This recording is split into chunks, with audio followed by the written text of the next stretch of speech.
The pen barely whispered across the paper as Joel Carter signed his name. No argument. No anger. No desperate attempt to save what was already gone. He simply placed the pen down, slid the divorce papers across the polished table, and stood up. Across from him, Claire smiled. It was the calm smile of someone who believed the game was over before it had truly begun. She would keep the house. She would keep the money. And soon, she believed, she would keep their 6-year-old son as well. Joel picked up a worn duffel bag and gently lifted the sleeping boy into his arms. Theo rested his head against his father's shoulder, unaware that everything around him was changing. Everyone in that room thought they were watching a defeated man walk away with nothing. What none of them knew was that Joel had spent the last 2 years building a secret that would change everything. And when he finally arrived in court weeks later, driving a Lamborghini worth more than most houses on their street, the smiles disappeared. Because the man they thought had lost everything was about to reveal what he had really been hiding. The story did not begin in a lawyer's office. It did not begin with a divorce paper, a courtroom, or a woman who believed she had already won. It began 2 years earlier, in a quiet neighborhood on the outskirts of Austin, Texas. Every night, long after the city lights dimmed and the traffic sounds faded into the distance, a small lamp continued to glow inside a modest family home. Most people never noticed it. The neighbors certainly didn't. To them, Joel Carter was just another ordinary father, living an ordinary life. A man approaching 40, a husband whose career seemed to have stalled, a father who spent most of his time driving his 6-year-old son to school, grocery shopping, cooking dinner, and handling the endless responsibilities that came with raising a child. There was nothing particularly impressive about him. At least that's what everyone thought. By 6 o'clock every morning, Joel was already awake. He prepared breakfast while Theo rubbed sleep from his eyes at the kitchen table. He packed lunches, tied shoelaces, checked homework folders, made sure the correct stuffed animal wasn't accidentally left behind. Small things, invisible things, the kind of things nobody applauds, the kind of things nobody writes down, but the kind of things that quietly become the foundation of a child's entire world. Theo depended on his father for almost everything, and Joel never complained. Not once. He knew which songs calmed Theo during difficult days. He knew which stories helped him fall asleep. He knew exactly how many minutes it took for a bad mood to disappear after a trip to the park. Some fathers measured success through promotions, titles, and bank accounts.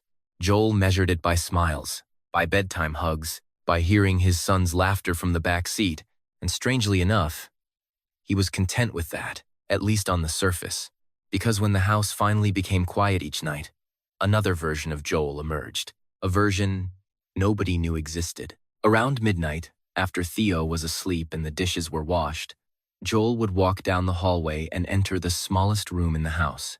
The room had once been intended as a storage space, nothing special, just 4 walls, a desk, a second-hand computer, and a small server humming softly in the corner. Yet that tiny room contained a secret larger than anyone could imagine. For 2 years, Joel had been building something. Not as a hobby, not as a distraction, and certainly not as a fantasy. He was building a software platform that could completely change the way mid-sized companies managed and protected their business data. Night after night, line by line, function by function, month after month, while the rest of the world slept, the work was exhausting. Many nights he only slept 3 or 4 hours. Some mornings he woke up feeling as though he had never gone to bed at all. But he kept going, because he believed in what he was creating, and because he understood something most people didn't. Extraordinary things rarely appear extraordinary while they are being built. From the outside, success often looks like nothing.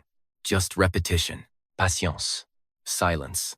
Thousands of invisible decisions made over and over again.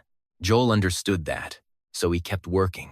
He never talked about it, never posted updates online, never bragged to friends, never sought attention. His project lived entirely in the shadows, funded quietly through money inherited from his late father years earlier. An inheritance Joel had deliberately kept separate from the family finances. Every server, every software license, every piece of equipment, every dollar spent on development came from that account. No shared money, no outside investors, no partners. Just Joel, and the dream he carried alone.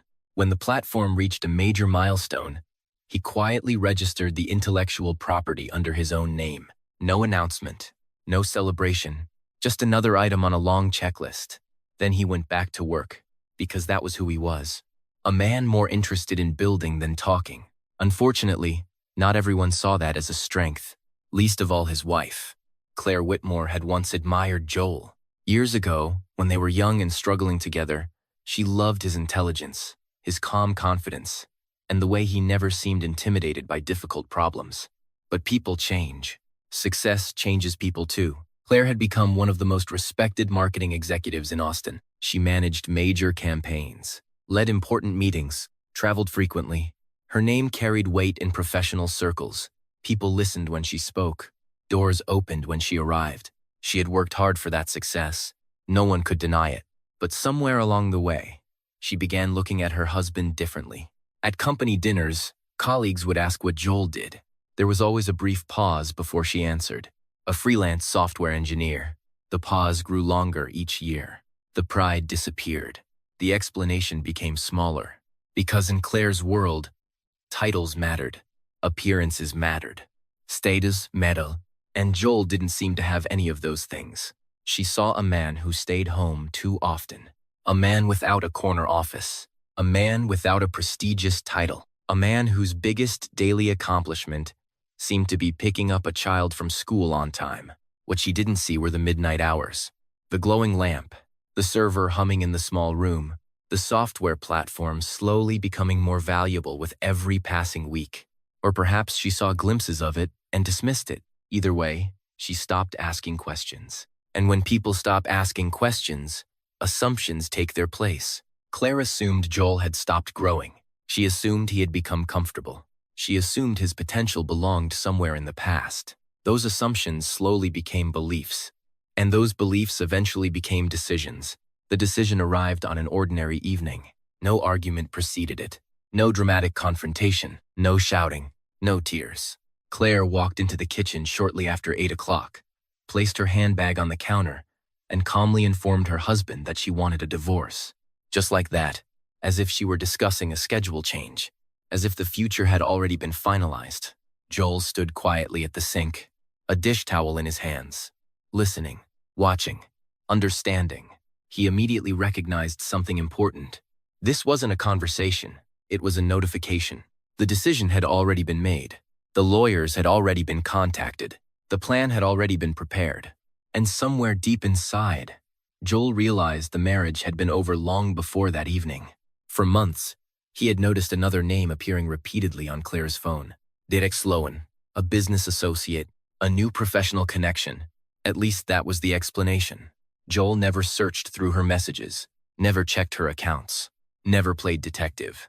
He simply noticed what was impossible not to notice. The name appeared too often, too consistently, too comfortably. But even then, it wasn't jealousy that troubled him. It was certainty. The certainty that Claire had already left emotionally long before she announced it physically, and then the legal proposal arrived. That was when the real battle began. Because Claire didn't just want a divorce. She wanted everything. The house, the accounts, the future, and most painfully of all, she wanted primary custody of Theo, the little boy whose lunches Joel packed every morning, the child whose nightmares he comforted, the son whose entire daily routine revolved around his father. According to the legal documents, Joel would be allowed limited visitation, weekends, occasional holidays, a carefully controlled schedule, enough time to remain a father on paper, not enough time to remain one in reality.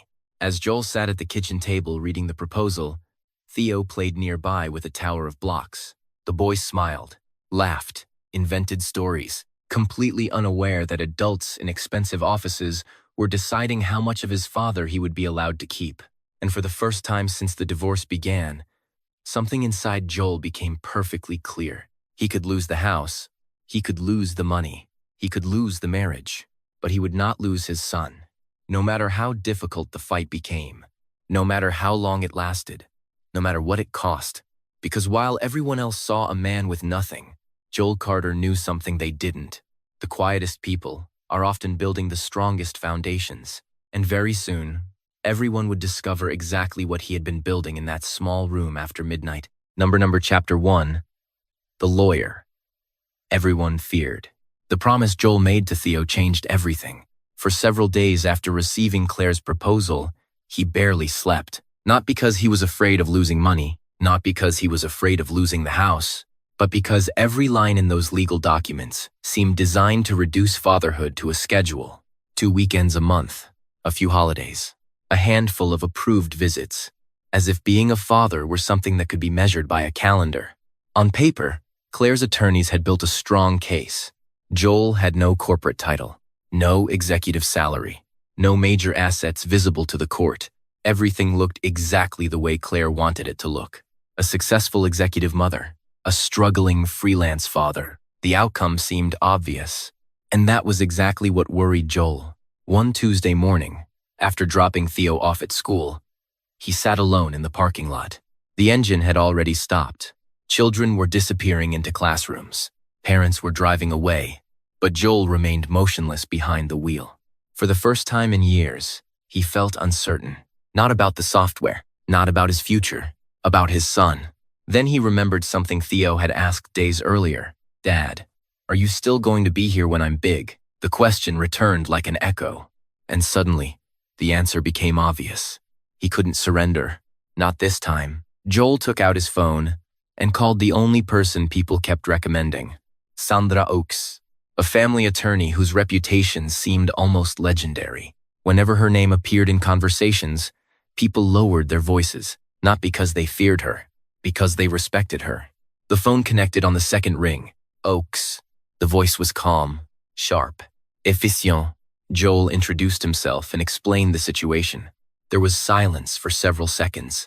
Not hesitation, evaluation, as though Sandra was already examining every weakness in the case before agreeing to hear another word. Finally, she spoke. "Most people call me about the house first." "The house isn't what matters," Joel replied. Another brief silence followed. Then something changed in her tone. Just slightly, enough to notice. "Come to my office tomorrow morning," she said.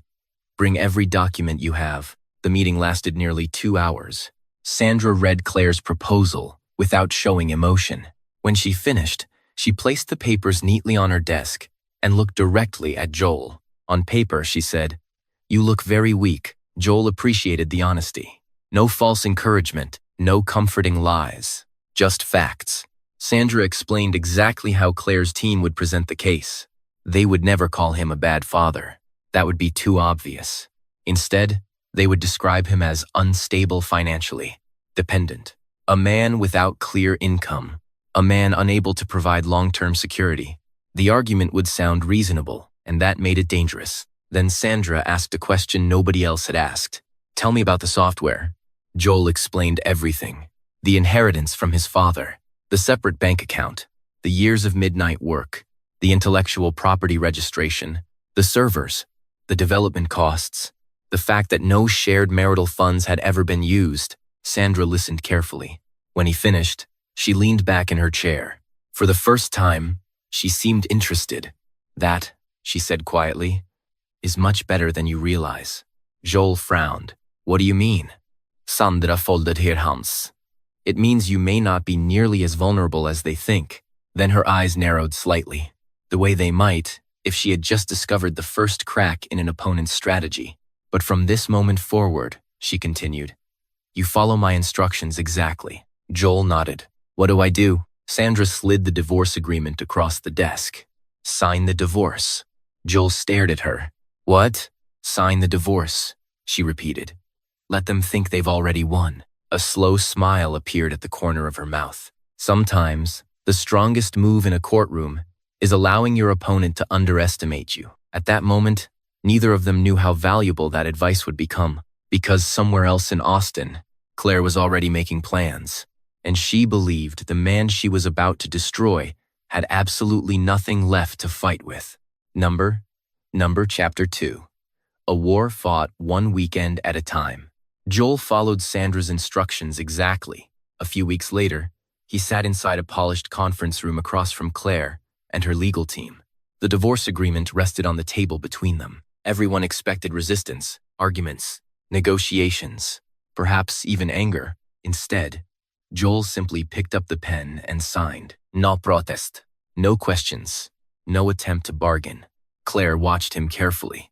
For a brief moment, She looked surprised. Then she smiled. The kind of smile people wear when events unfold exactly as planned. To her, the signature meant surrender. To Sandra, it meant strategy. Joel had agreed to end the marriage. Nothing more. He had not surrendered the house. He had not surrendered the accounts. And he certainly had not surrendered his son. But Claire didn't see that. She believed the hardest part was over. The truth was that the real fight had only begun. Over the following weeks, Joel discovered what a modern legal war looked like. There were no dramatic confrontations, no screaming matches, no public scenes. Everything happened quietly, professionally, politely, and somehow that made it worse. Claire's attorneys began applying pressure from every direction. A request appeared for a psychological evaluation. Officially, it was routine. Unofficially, it planted a dangerous question.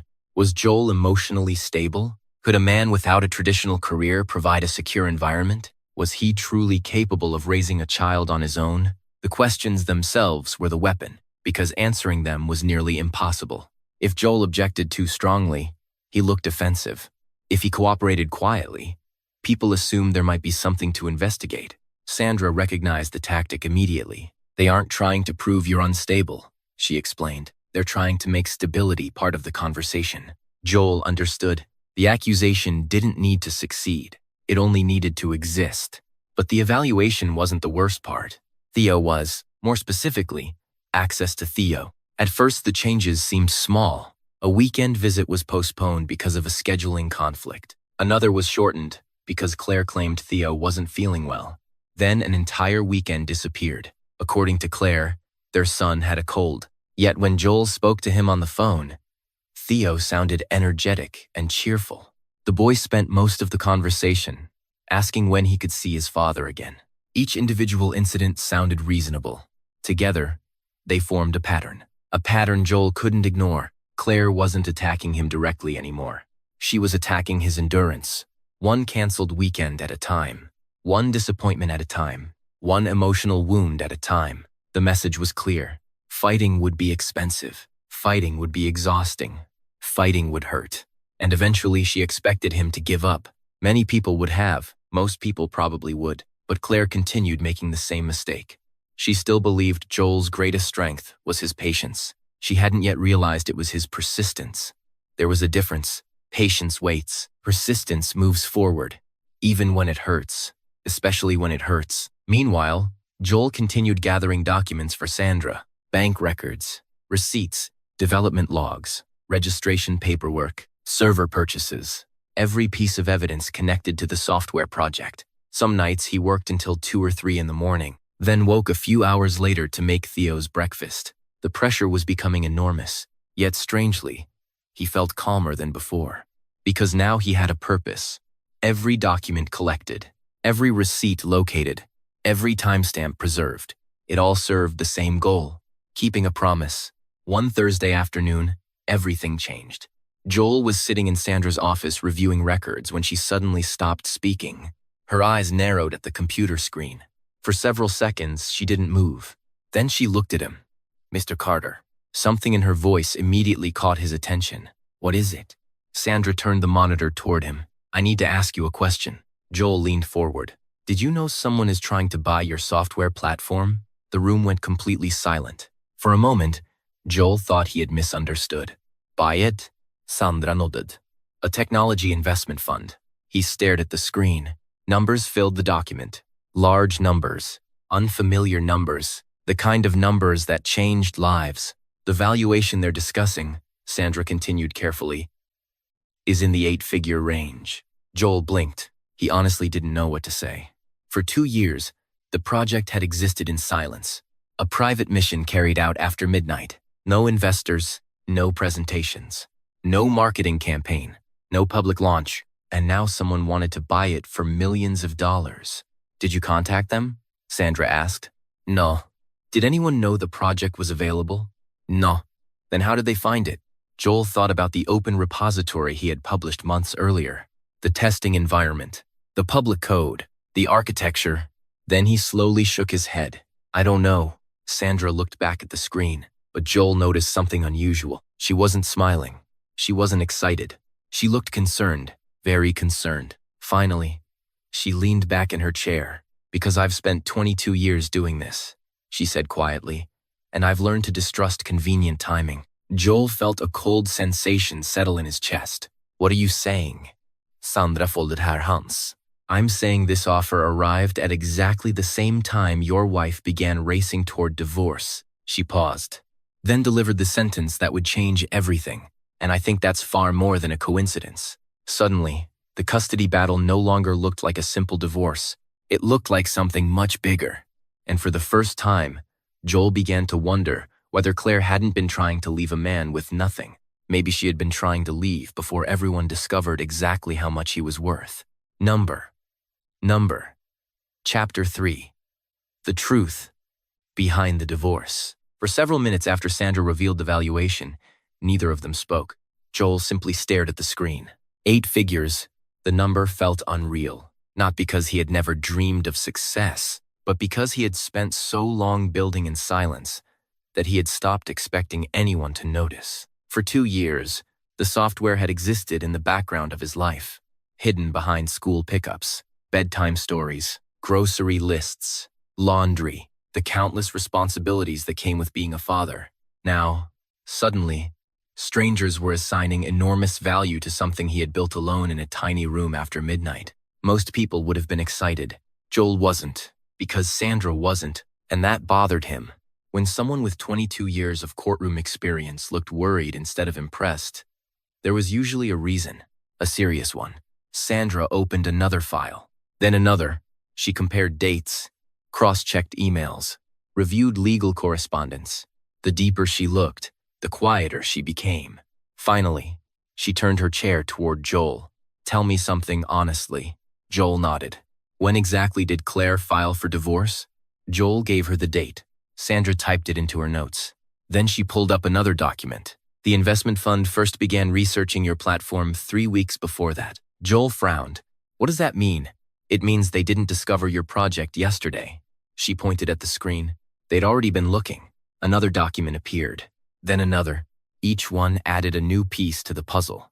The more Sandra assembled the timeline, the less it resembled coincidence. And the more it resembled planning, very careful planning. Joel felt a growing sense of unease. What are you seeing? Sandra leaned back. The timeline is wrong. Wrong how? She folded her arms. Most divorces happen because a relationship breaks down. Joel nodded. Then the legal process begins. Another nod. But Claire's sequence is different. She tapped the desk. The legal preparation happened unusually fast. Maybe she was prepared. No. Sandra shook her head. Prepared is one thing. She pointed to another document. This is acceleration. Joel remained silent. Sandra continued. The moment your project started attracting attention from investment circles, Claire moved aggressively. The words landed heavily. Are you saying she knew? Sandra held his chaza. I'm saying she moved like someone who knew something valuable was about to happen. The room became very quiet. Joel suddenly remembered dozens of small moments from the previous year. Questions Claire had asked casually, comments she made about his late-night work, conversations that seemed insignificant at the time. At first, he had assumed she wasn't interested. Now he wasn't so sure. Maybe she had been paying attention all along. Maybe she had simply never let him know. Sandra continued examining records. Then another name appeared. Derek Sloan, the same man whose presence had hovered around the edges of the marriage for months. The same business associate Claire insisted was merely professional. The same person connected to several investment groups operating in Austin's technology sector. Sandra's eyes narrowed. Interesting. Joel looked up. What? Derek Sloan. A pause. He has connections. Joel already knew that. What kind of connections? The exact kind that would have access to information about emerging software acquisitions. The realization hit slowly, like ice water spreading through a room. Claire's divorce. Derek's connections.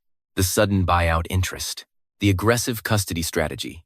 The race to finalize everything quickly. For weeks, Joel had viewed these events as separate problems. Now they were beginning to look like pieces of the same story. Sandra finally said what neither of them wanted to admit. I don't think Claire left because she believed you were going nowhere. Joel stared at her. I think she left because she realized exactly where you were going. The words struck harder than any legal threat. For months, Joel had carried a private pain. The belief that his wife had stopped respecting him, stopped believing in him, stopped seeing value in him. But what if that wasn't true? What if Claire had seen his value before anyone else? What if she understood precisely what the software could become? And what if the divorce wasn't an escape? What if it was a transaction? A carefully timed attempt to secure the largest possible share before the world discovered what existed? Joel felt something inside him change. The self-pity disappeared. Completely. Because self-pity only survives when you believe you're a victim. And suddenly, Joel wasn't a victim. He was an obstacle, a target, a piece of property someone thought they could acquire. Sandra saw the shift happen. Good. Joel looked at her. Good? Yes. For the first time, there was a hint of satisfaction in her voice. Now you're finally seeing the real game. She closed the file. The problem with intelligent people is that they often assume everyone is acting in good faith. Joel understood exactly what she meant. For months, he had interpreted everything through the lens of disappointment. Sandra interpreted everything through evidence, and the evidence told a different story, a much darker story. Claire had not underestimated him. She had calculated him. That evening, Joel returned to the small apartment he had rented during the divorce proceedings. The place was modest. 2 rooms, simple furniture, a parking lot outside the window. Nothing impressive. Theo was spending the night with him. After dinner, they built a blanket fort in the living room. Then, read a book together before bed. Eventually, the boy fell asleep, one arm hanging over the side of the mattress, breathing slowly, peacefully. Joel sat beside him in silence, looking at the child who had unknowingly become the center of a war fought with lawyers, documents, rumors, and money. For the first time, he fully understood what was at stake. Not the buyout, not the platform, not even the fortune that might be coming. Those things mattered, but they weren't the reason he was fighting. The reason was sleeping 3 feet away. Theo shifted slightly beneath the blanket. Joel smiled, then quietly stood and walked into the other room. His laptop waited on the table. So did the record Sandra needed. The battle was far from over.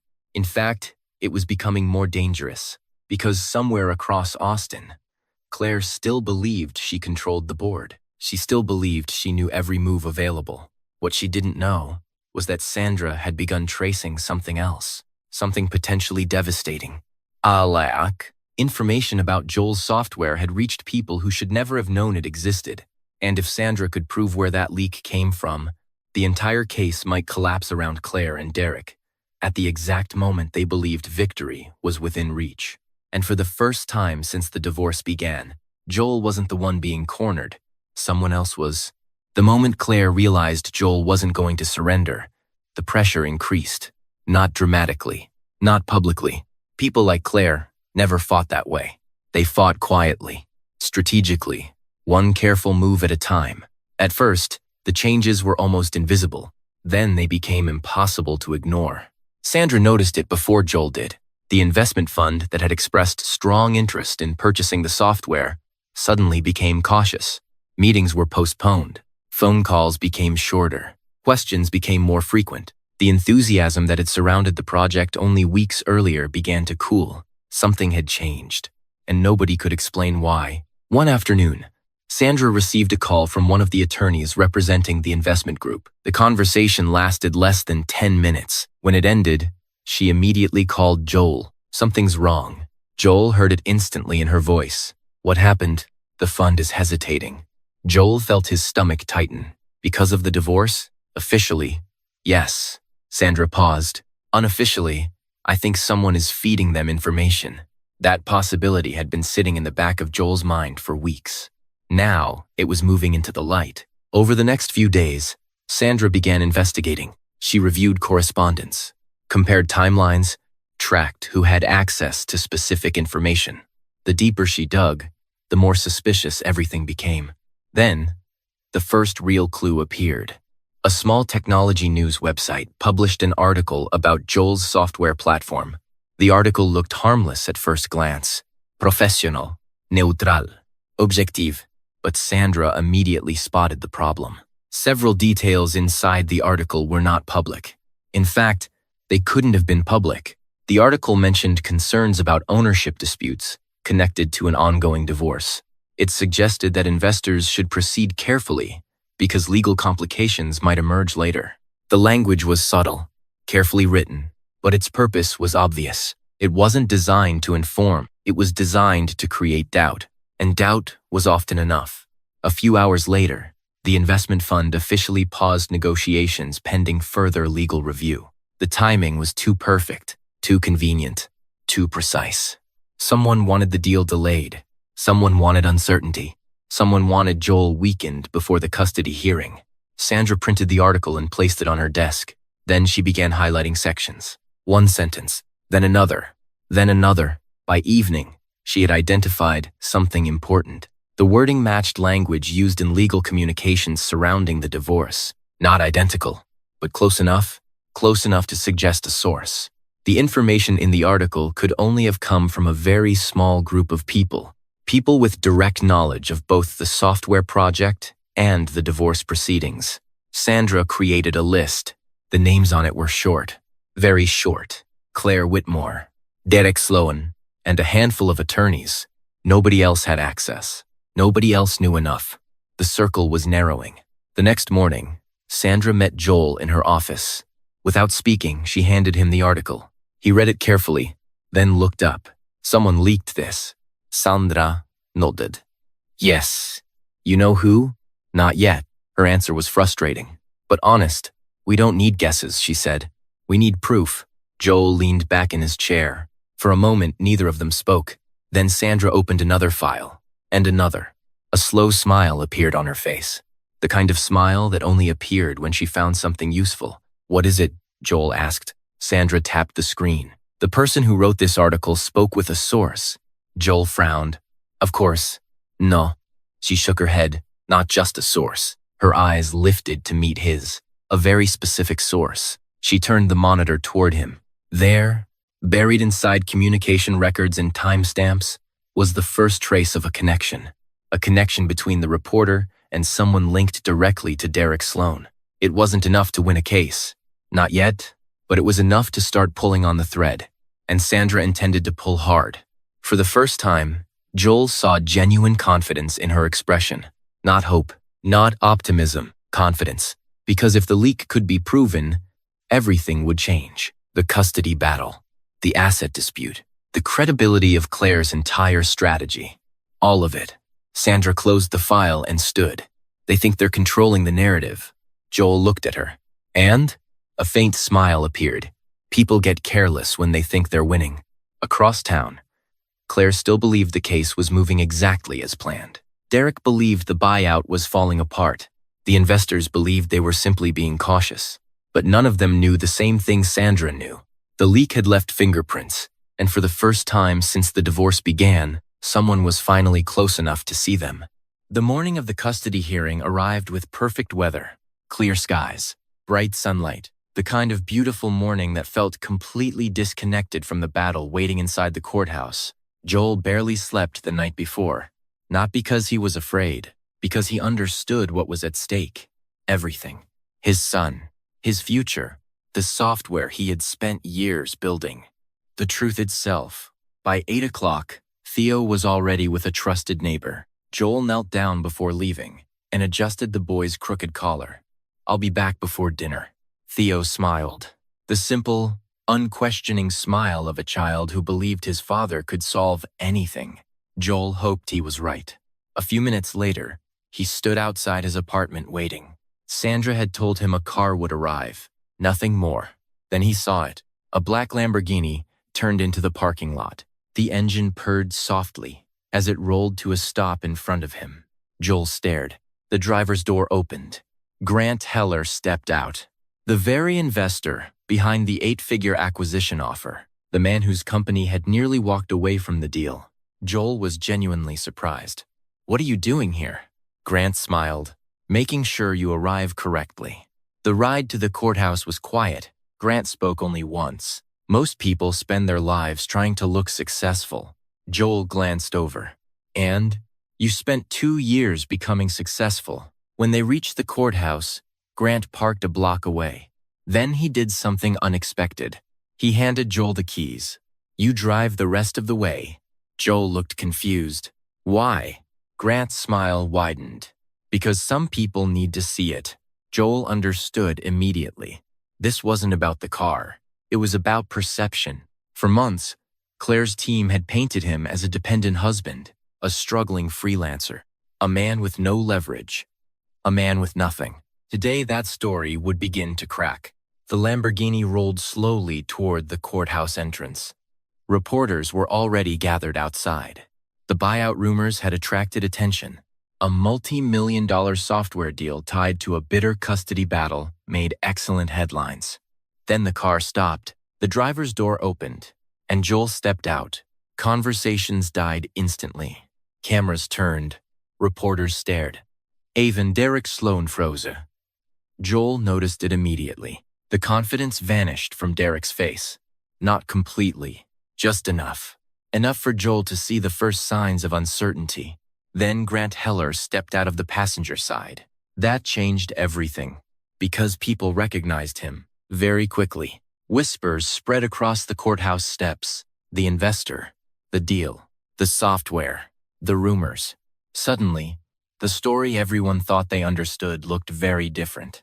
And the hearing hadn't even started. Inside the courtroom, Claire appeared calm, confident, prepared. For the first hour, everything unfolded exactly as her attorneys expected.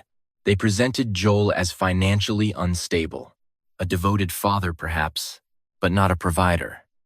Not someone capable of offering long-term security. The argument was polished, professional, carefully rehearsed. It might even have worked. If Sandra Oaks hadn't been waiting, when it became her turn, she didn't attack. She didn't raise her voice. She didn't argue emotionally. Instead, she opened a folder and began with dates. One date, then another, then another. At first, nobody understood where she was going. Even Claire appeared relaxed. Then Sandra placed two timelines side by side, the divorce timeline and the investment timeline. The room grew quieter. Every date created another problem. Every document created another question. The sequence was impossible to ignore. Claire had not reacted to Joel's success.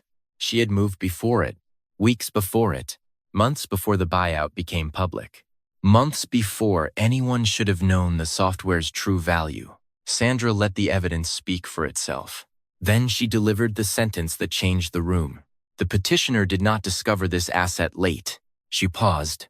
The petitioner discovered it early and structured her legal strategy around acquiring it before it became visible. For the first time all day, Claire stopped looking comfortable. But Sandra wasn't finished. Not even close. Next came the article. The article that nearly destroyed the acquisition. The article that caused investors to hesitate. The article that created doubt exactly when Claire needed Joel weakened. Sandra displayed it for the court. Then she began tracing its origin. Step by step, document by document, communication records, phone logs, contact histories. The chain slowly revealed itself. A reporter, an intermediary, and finally, Derek Sloan. The room became completely silent. Even Claire's attorneys looked stunned. Because they hadn't known. Joel could see it on their faces. They had been defending a strategy. Now they were discovering the truth behind it.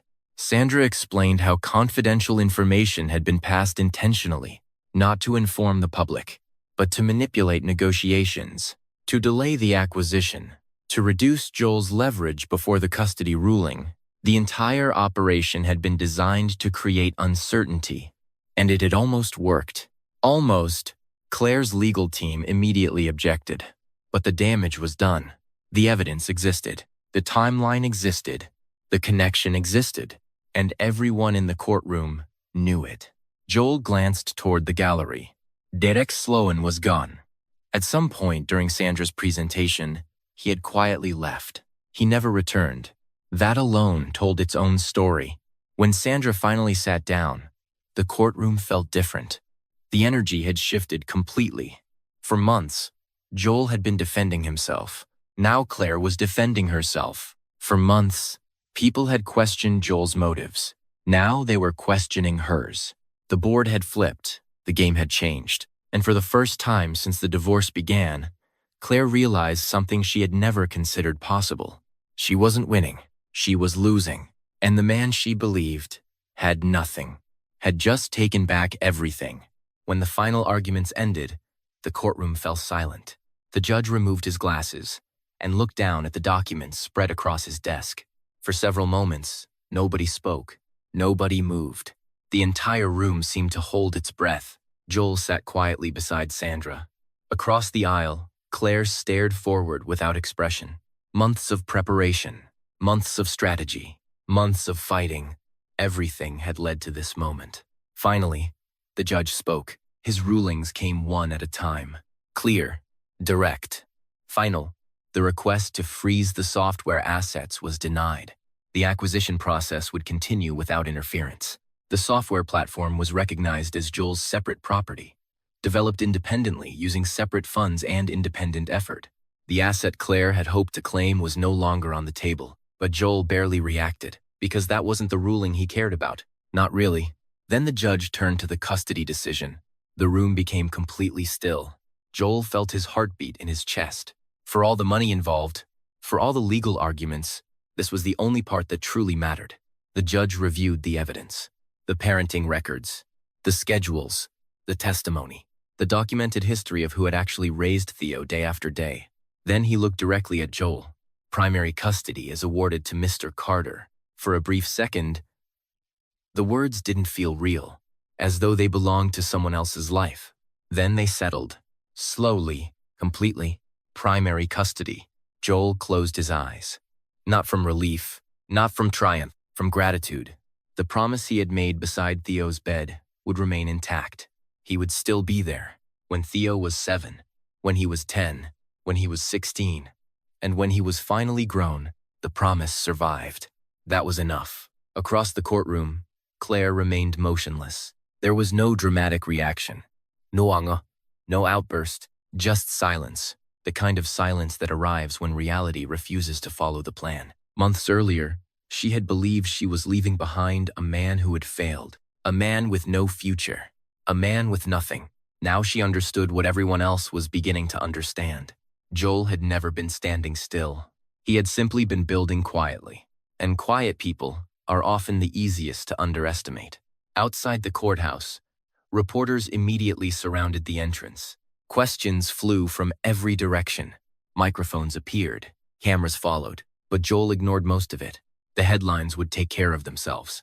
The investors would take care of themselves. The business would take care of itself. There was only one person he wanted to see. Theo. Less than an hour later, Joel pulled into the neighbor's driveway. The front door opened before he even reached the porch. A small blur of motion raced toward him. Dad. Theo launched himself into Joel's arms. Joel caught him instantly. The boy wrapped both arms around his neck exactly the same way he had on that night weeks earlier. The night he asked a simple question. Dad? Joel smiled. Yeah, buddy? Did everything go okay? Joel looked at him for a moment. Then he laughed softly, the kind of laugh that only appears after carrying a heavy weight for far too long. Yeah, he said. Everything's okay. Theo grinned, satisfied. Certain, the way only children can be. Then he grabbed Joel's hand. Can we get ice cream? Joel laughed again. Absolutely. Together they walked back toward the car, hand in hand. Father and son. No reporters, no lawyers, no courtroom. Just two people going home. That evening, after Theo had fallen asleep, Joel sat alone in the small room where everything had begun. The lamp still glowed. The server still hummed softly. The same desk, the same chair. The same quiet space where he had spent countless nights building a future nobody else could see. Only now, the room felt different. Not because he was wealthier, not because he had won, because he finally understood something important. Success isn't always loud. It doesn't always arrive with applause. Sometimes, success looks like a father packing school lunches, reading bedtime stories, keeping promises, doing the right thing when nobody is watching. The software would eventually sell. The money would come. The headlines would fade. But years later, none of those things would matter as much as a single moment. A 6-year-old boy asking, "Are you still going to be here when I'm big?" And a father who refused to let the answer become no. Because in the end, Joel Carter didn't win because he was richer. He didn't win because he was smarter. He won because when everything else was taken away, he remembered what was truly worth fighting for, and he never stopped fighting for it.